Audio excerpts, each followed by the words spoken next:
Hello there. Today I wanted to talk about one of the things that helped me get my child listen to me or to get her to do the daily living activities. She was somebody who would be awake all night and would go off to sleep on the wee hours of the mornings, like 5 o'clock, when it would be time for me to wake up and start my day. We had this battle for almost about 3 years.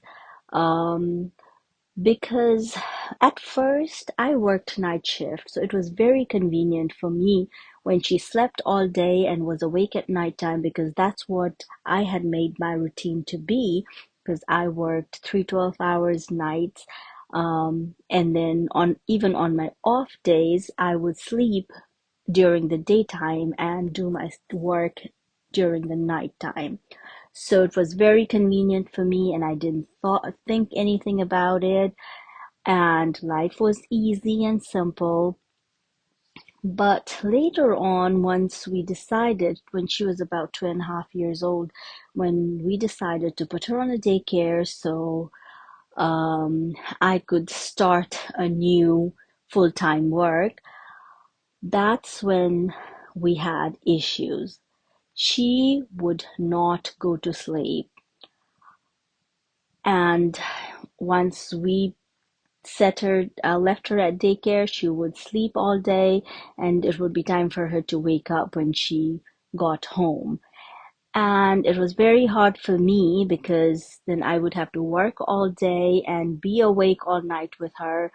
And then she would sleep from about 5 to 8-ish, where we'd have to dress her up and leave her off at daycare, and I had to go to work, it and then come back again and do the same thing all over again on weekdays. And it got to a point where I was so tired, like tired all the time. So for this, I actually struggled with it even when my second child was born. My first child, who's autistic, she would not go to sleep.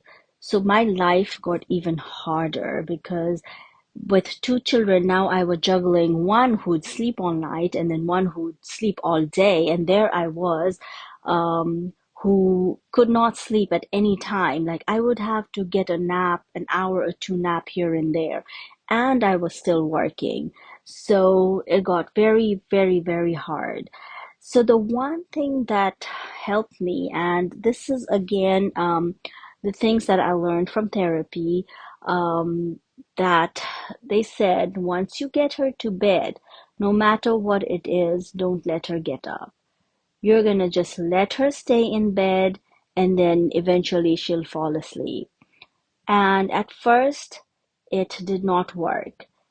And the reason why it didn't work was not because my child would not go to sleep if I let her be still and stay in bed, but it was because I did not have the patience to deal with it, to make her understand that, hey, you need some nighttime, you need to stay in bed, and we all need to go to sleep.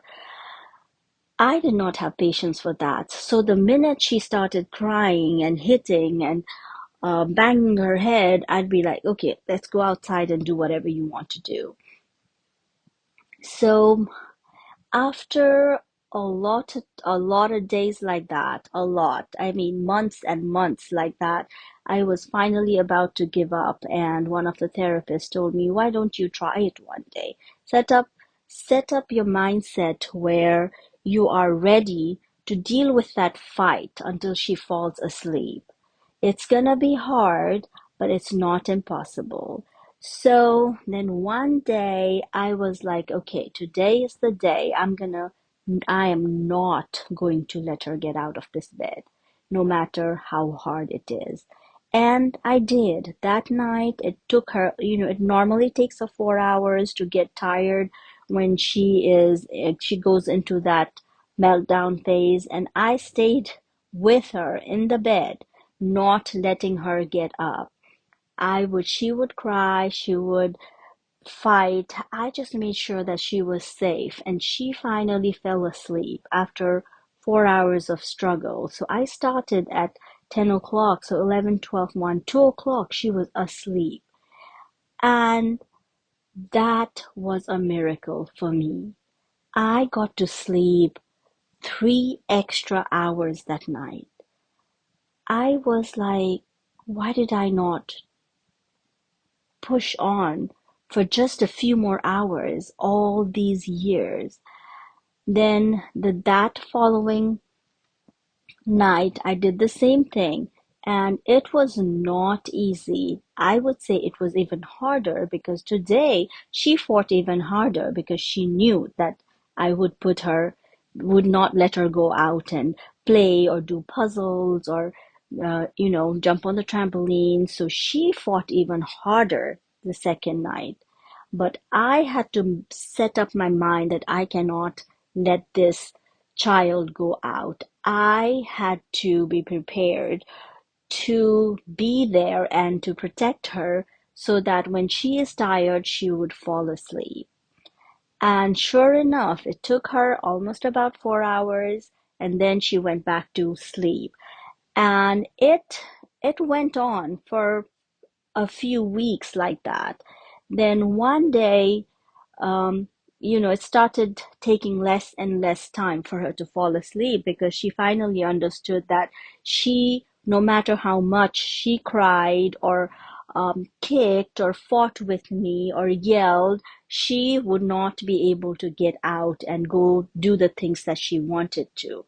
So eventually, after about 2 weeks, things got just a tad bit easier, where she was still fighting, she was still crying, she was still yelling, she was still trying to get out of bed, but it was almost like she would do it for about 3 hours, and then she would eventually fall asleep.